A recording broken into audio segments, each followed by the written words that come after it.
ರಾಜ್ಯಾಧ್ಯಕ್ಷ ಮಾಡ್ತಾರೆ. ಭಾರತೀಯ ಜನತಾ ಪಾರ್ಟಿ ಅವರು ಇದ್ದವ್ರು ಮುಂದುವರ್ಸಿದ್ರು, ಅವ್ರದ್ದು ಸಾಥ್ ಕೊಟ್ಟು ನಾವು ಕೆಲಸ ಮಾಡ್ತೀವಿ.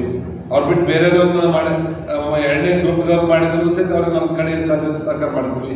ಮೂರನೇ ಗ್ರೂಪ್ದವ್ರು ಮಾಡಿದ್ರು ಅವ್ರು ನಾವು ಸಹಕಾರ ಮಾಡಿರ್ತಾ ಇದ್ದೀವಿ. ನಾವು ಒಟ್ಟಾರೆ ಮುರುಗೇಶ್ ನಿರಾಣಿ ಭಾರತೀಯ ಜನತಾ ಪಾರ್ಟಿ ಅವ್ರು ಏನ್ ಮಾರ್ಗದರ್ಶನ ಮಾಡ್ತಾರೆ, ಏನ್ ಸೂಚನೆ ಕೊಡ್ತಾರೆ, ಅವ್ರು ಎಂತ ಇದ್ರು ಸಹಿತ ಅವ್ರನ್ನ ಸಪೋರ್ಟ್ ಮಾಡೋದು ಅವಕಾಶ ಏನ್ ಕೊಟ್ಟರು ಮಾಡ್ತೀವಿ. ಒಂದು ವೇಳೆ ನಾನು MLA ಕೊಡಲ್ಲ ಅಂದ್ರೂ ಭಾರತೀಯ ಜನತಾ ಪಾರ್ಟಿ ಪ್ರಾಮಾಣಿಕ ಕೆಲಸ ಮಾಡ್ತೀವಿ. ಆದ್ರೆ ರಾಜ್ಯಾಧ್ಯಕ್ಷ ಆಕಾಂಕ್ಷೆ 100 ಆಕಾಂಕ್ಷೆ ಅಲ್ಲ, 100 ಅವಕಾಶ ಕೊಟ್ಟರು.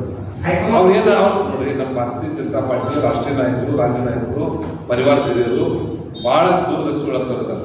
ಯಾರಿಗೆ ಏನ್ ಜವಾಬ್ದಾರಿ ಕೊಟ್ಟರೆ ಅವ್ರು ನಿಲ್ಸೋದು ಹೋಗ್ತಾರೆ ಅನ್ನೋಂಥ ಕಲ್ಪನೆ ಅವ್ರಿಗಿದೆ. ಅವ್ರೇನು ಒಂದು ಅಳದು ತೂಗಿ ಒಂದು ಜವಾಬ್ದಾರಿ ಯಾರಿಗೆ ಕೊಡ್ತಾರೆ, ಅದು ಸಹಕಾರ ಕೊಡುವಂಥದ್ದು ನಮ್ಮ ಕೆಲಸ. ಸರಿ, ತಟಸ್ಥ ಅನ್ನುವಂಥದ್ದು ನಿಮ್ಮ ಬಾಯಿಂದ ಕೇಳ್ತಾ ಇದ್ದೀನಿ. ನಾವು ಟಿವಿದಲ್ಲಿ ತಟಸ್ಥ ಅನ್ನುವಂಥದ್ದು ಇಲ್ವೇ ಇಲ್ಲ.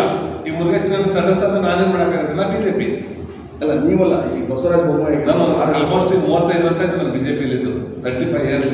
ಯಾವ್ದು ಪಕ್ಷ ಚೇಂಜ್ ಮಾಡಿಲ್ಲ, ಯಾವ್ದು ಇದ್ರ ಗ್ರೂಪ್ದಲ್ಲಿಲ್ಲ. ಏನು ನಮ್ಮ ಪಕ್ಷದ ನಾಯಕರು ಏನು ಸೂಚನೆ ಕೊಡ್ತಾರೆ, ಏನು ಜವಾಬ್ದಾರಿ ಕೊಡ್ತಾರೆ ಕೆಲಸ ಮಾಡುವಂಥದ್ದು. ನಾವು ಪತ್ರಕರ್ತ ಸ್ನೇಹಿತರಾಗ್ಲಿ ಮತ್ತೊಬ್ಬರಾಗ್ಲಿ ನಿರಾಣಿ 4ನೇ ಗ್ರೂಪ್ ಅಂತ ನಾನೇನ್ ಮಾಡ್ಲಿಕ್ಕಾಗುತ್ತೆ ನೋಡಿ. ಅವರು ತಮ್ಮ ಬಾರಿಗೆ ರಾಜ್ಯಾಧ್ಯಕ್ಷರಾಗಿದ್ದಾರೆ. ಅವಾಗ ಅನುಭವ ಕೊರತೆ ಇರ್ಬೋದು, ಅದು ಸಾಕಷ್ಟು ಯಡಿಯೂರಪ್ಪನವ್ರ ಮಾರ್ಗದರ್ಶನದಲ್ಲಿ ಕೆಲಸ ಮಾಡ್ತಾ ಇದ್ದಾರೆ ಅವ್ರ ಕೈಲಿ ಸಾಧ್ಯದಷ್ಟು. ಈಗ ಮೈಸೂರು ಪಾದಯಾತ್ರೆ ಮಾಡುವಂಥದ್ದಿರ್ಬೋದು ಅಥವಾ ನಮ್ಮ ಬೈ ಎಲೆಕ್ಷನ್ ಸೋತಿರ್ಬೋದು, ಆಮೇಲೆ ಪ್ರಯತ್ನ ಮಾಡಿದ್ದಾರೆ. ಯಾಕಂದ್ರೆ ಆಡಳಿತ ಪಕ್ಷದಲ್ಲಿ ಇದ್ದಾಗ ಅವನೊಂದು ಕೈ ಮೇಲ್ಗೈ ಇದ್ದೇ ಇರ್ತದೆ.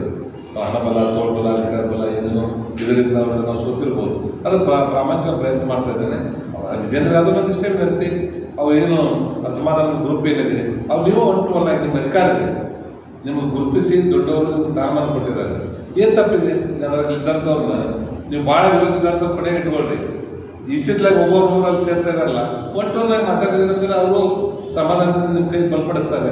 ಅಥವಾ ನಿಮ್ ನೋಡಿ ಬಲಪಡಿಸಲಿಲ್ಲ ಅಂದ್ರು ಯಡಿಯೂರಪ್ಪನವ್ರನ್ನ 50 ವರ್ಷದ ಸೇವೆಯನ್ನು ನೋಡಿ ಅವ್ರ ಕಡೆಯಿಂದ ಅನುಕೂಲತೆ ತೆಗೆದುಕೊಂಡಂತಿರ್ಬೋದು, ಅಥವಾ ಪಕ್ಷಕ್ಕಾಗಿ ದುಡ್ದಾರ ಜೊತೆ ಕೈ ಜೋಡಿಸಿದಂತ ಇರ್ಬೋದು. ಅವರು ನಿಮ್ಮ ಇದಕ್ಕೆ ಬರ್ತಾರೆ, ನೀವು ಕೇಳಿ ಅವ್ರನ್ನ 1 to 1 ಆಗಿ.